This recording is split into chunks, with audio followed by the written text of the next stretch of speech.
Mike Owens here, and today I'm joined by a real legend of MMA. The word legend is passed around in this sport, but today I can say I'm joined by one. It's Randy, the Natural Couture. Randy, how are things with you today, my friend? Very, very good. Yeah, another great day. Above ground, still breathing, all good. Well, we've got the time with you today to discuss a little bit about this upcoming PFL finals on the 25th of November. I really want to get Yeah. into some of these matchups. Randy, you were lucky enough. I was lucky enough to be at two of the three events. You were lucky enough to be at all three. Which of Yeah. the semi-final performances most impressed you? Man, I was very impressed with Brendan Loughnane and how he shined. And he's had a rough up and down season all season, and to see him kind of come through with flying colors and get it done in the semifinal, that was very impressive. Looking forward to that matchup between him and Bubba Jenkins. They both kind of established a friendship, both with their disdain for Chris Wade, and now they have to fight each other, which makes it pretty interesting. I think everybody's excited to see Kayla, even though she's fought Larissa Pacheco, a couple of other occasions. Larissa is one of the few people that take her the distance. We've seen a much different Larissa Pacheco since last season. I mean, she's on a 5-fight knockout streak, first round knockouts on to boot. I think one of them's in the second round, but pretty impressive, both physically how she's changed over the last 4 or 5 years in the PFL, and technically, tactically how she's changed and how aggressive she is. And I think that's the one thing we haven't seen yet with Kayla, is somebody come out, really sit in the pocket and paste her, right in the mouth, and see how she handles that. I think she's going to be fine. I know the people she's training with, and they are definitely pasting her in the mouth on a regular basis in practice. So it'll be interesting to see that happen, in a big show with a lot on the line. So excited about that fight for sure. The last time I spoke to Kayla, I asked Kayla about the Pacheco rivalry, and I asked her if she views it as a rivalry, and she says no. She says when you beat someone twice and you don't lose a round from them, how can that be a rivalry? From your opinion, is it a rivalry, or is it just Pacheco? Well, I is the mean, here second we best are girl again in PFL? for the third time, and I think Kayla's very smart. She's not going to put any more weight or I don't even know what you want to call it, but Pressure. add any more weight, to this situation. I think it does, because she has beat her twice, puts a little more of the onus on Kayla to figure out, well, what's she going to try to do this time that she hasn't done before. I think the person that wins the first fights always has that. You're basically taking a wild ass guess as to what adjustments are going to be made. How are they going to approach you this time to try and get a different outcome than they got in the past? So Kayla's very smart. I think she plays the mental game as well as anybody. Give it to me, Randy. Give me your hard answer. Where do you rank Kayla Harrison on the women's pound for pound list across all organizations? Honestly, I think she's the best female in our sport right now. And I think you could have made a debate between her and Nunes, and then Nunes just dropped the fight and has now come back and gotten back in there and done a great job. I know they used to, train together, and I think maybe Nunes saw the handwriting on the wall that potentially she's going to have to fight this person. So, and chose to kind of create a little separation and go to a different gym for a while. But honestly, I believe she's the best female fighter in our sport right now. Kayla has declared that this will be her last season with the PFL, and we know she's got one more fight under contract with the organisation. With the recent news of the signing of Aspen Ladd, who's due to appear on the 25th of November card against Julia Budd, how real of a threat do you think Aspen Ladd would be to Kayla's undefeated record?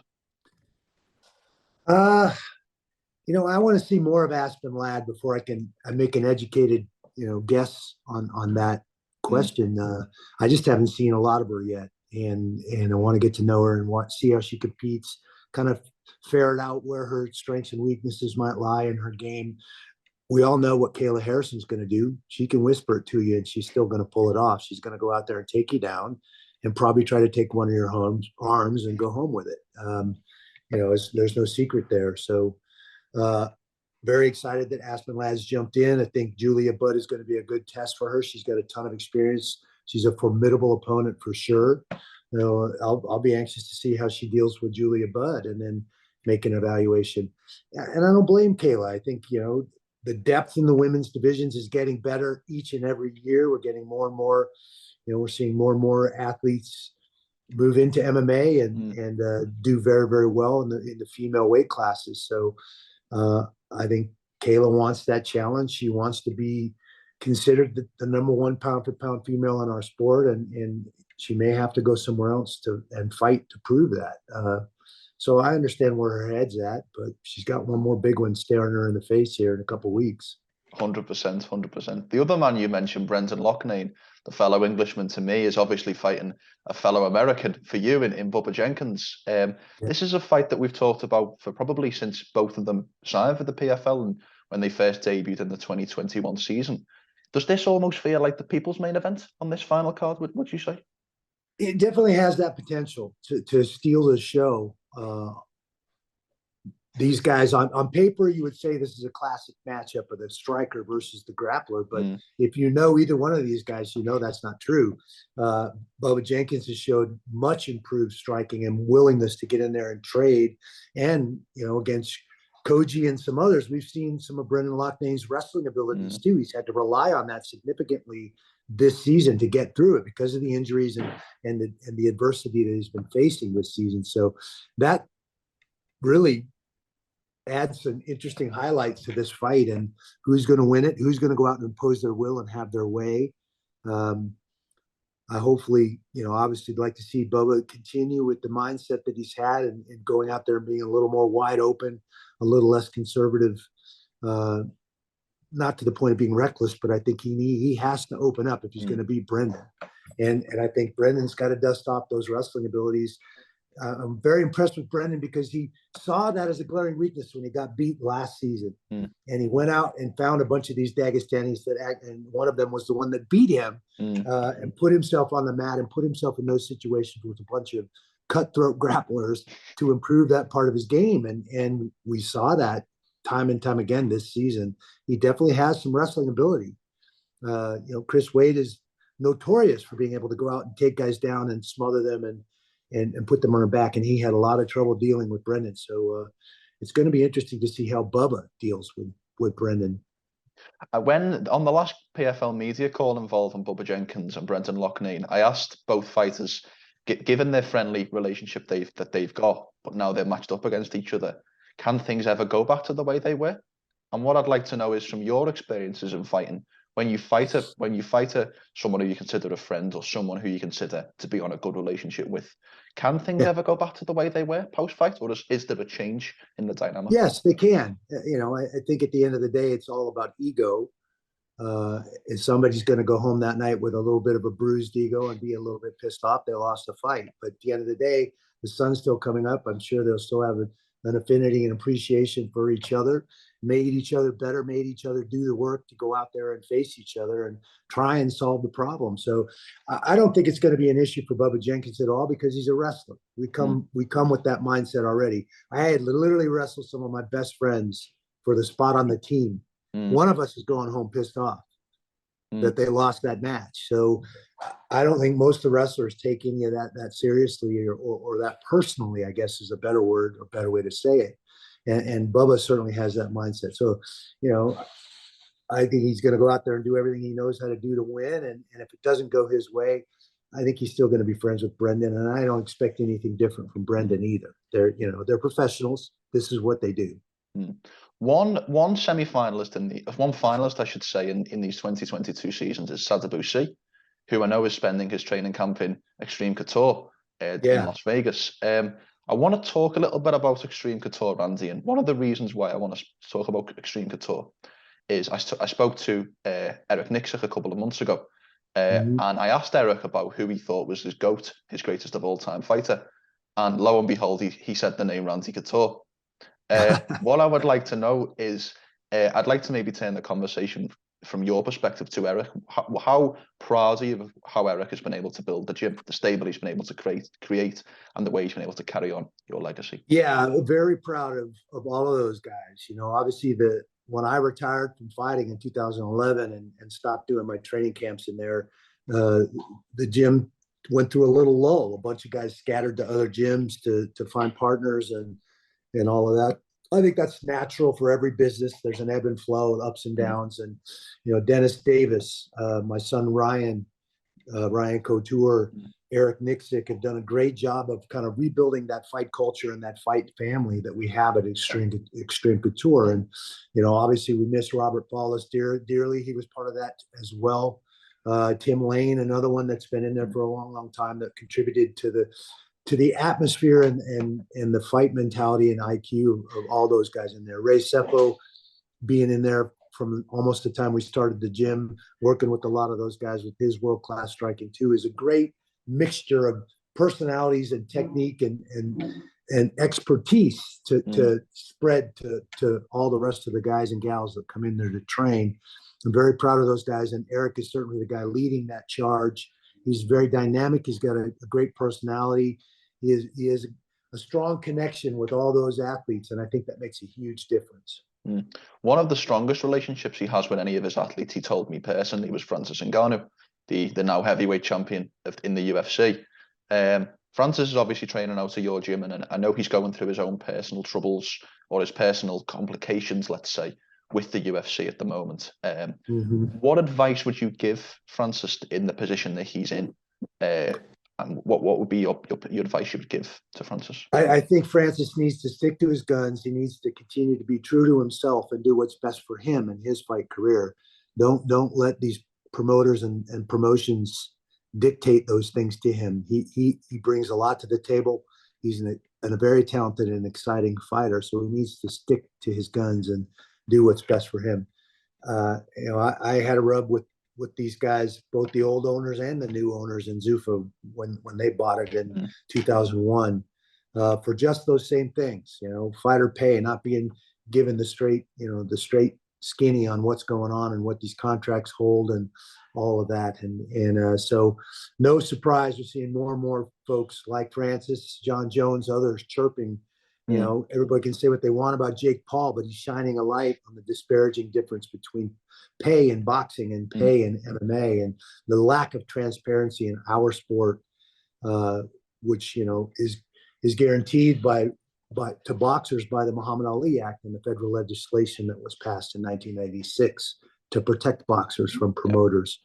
So it would be nice to see the fighters unite, create a fighters association, hold these promoters' feet to the fire, and get at least some basics, some minimums for retirement, eliminate and create some transparency in some of these contracts. How are you supposed to negotiate your fair value in the marketplace when nobody knows how much money came in from any given event?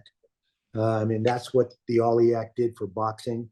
And even though, some will say, well, a lot of the boxers don't even use the rights that they have by that, that's on them. That's, it doesn't mean we don't deserve to have those rights as well. So it'll be interesting. I think we're definitely going through some growing pains in some ways. And in some markets, it seems a bit saturated. There's two fights almost every weekend now, where it used to be, 8 fights a year. And there was something special about those in that kind of golden era of MMA. So I definitely think we have some room to grow. It's nice, the international flavor, and certainly we're seeing that in the PFL with 22 countries represented this season. You're seeing fight organizations and fight shows popping up all over the world now, and that's fun to be a part of that, and it's great for fighters for sure. 100%. One final question on some recent UFC news that broke, and then I will move back to the PFL, is the recent news about the UFC banning fighters from betting on UFC events. I'd just like to know what your thoughts are on that, and if you see this as another encroachment on fighters' rights at all. Well, I don't know if it's an encroachment on fighters' rights. Obviously, you get into some dicey areas, and there's, why isn't Pete Rose in the Baseball Hall of Fame for this exact same thing? He bet on games that he was in, and you create a situation where people start talking about point shaving or not performing your best because you have money riding on you're playing the odds and all of that stuff. So I don't think it's necessarily a bad thing to prevent fighters at least from betting on fights that they're in. I don't think that's necessarily a bad thing. If you want to bet on other guys' fights, you should be able to do that. But when you have direct control of the outcome of a fight that you're actually in, and you're allowed to go place money on that. I think that raises some questions and creates potential problems. 100%. Finally, if we turn the conversation back to yourself, obviously you're in this commentary role with the PFL now, doing a fantastic job alongside Sean O'Connell and Kenny Florian for the most part. I'd like to know, was commentary always a goal of yours post-fighting? Was it always something that you looked at as a potential thing you wanted to get into post? It wasn't something, when I retired and walked away from the UFC back in 06, 07, and they put me in the Hall of Fame and all that, I'm sure they were probably thinking, God, I'm glad that guy's gone. But we'll give him a job as a commentator. And so it was, working 4 shows a year. It wasn't a terribly lucrative spot, but I enjoyed doing it. I felt like we as fighters see some of the nuances and small things in fights and fighters that the average fan doesn't recognize, and we get to highlight some of that stuff. Certainly having a blast working with Kenny and Sean. It's been nice to see Dan Hardy in some of the events now too. He does a great job, and I think he's going to be at the final as well. So I'm having fun doing that. It's something that started back with Fox with the UFC, and then when I signed a contract with Spike TV and left my commentating position, it created a big uproar with Dana and the UFC. But I think those issues are more his than mine. I'm doing what's best for me, having fun commentating, and certainly being a part of the PFL has been very, very positive. It's a very difficult position you occupy as a commentator of a fight. There's so much going on, and you've got to be, in many ways, the voice for the audience. And what I'd like to know is, as someone who is trying to improve his own fight coverage skills, what is the biggest skill that you need to develop in order to be a successful commentator? I think for me, it's about always being positive. Doesn't matter what's going on in that cage, find positive things to say about those fighters. Never negative, always on the positive side of things. I think the fighters certainly appreciate that, and I think that translates to the fans and how the fans feel too. If you start running guys down or speaking negative, which I think it's bad.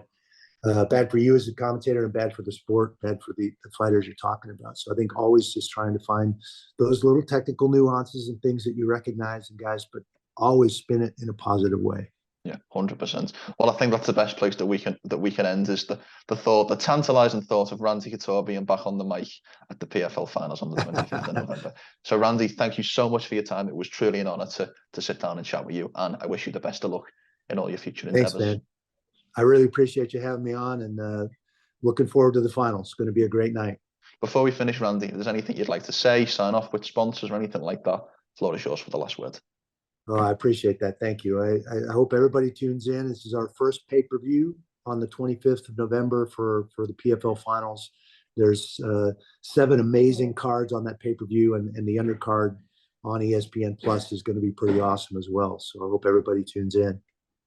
Make sure to subscribe to the LowKickMMA YouTube channel for all the latest news, event previews, and interviews with some of the biggest stars in MMA.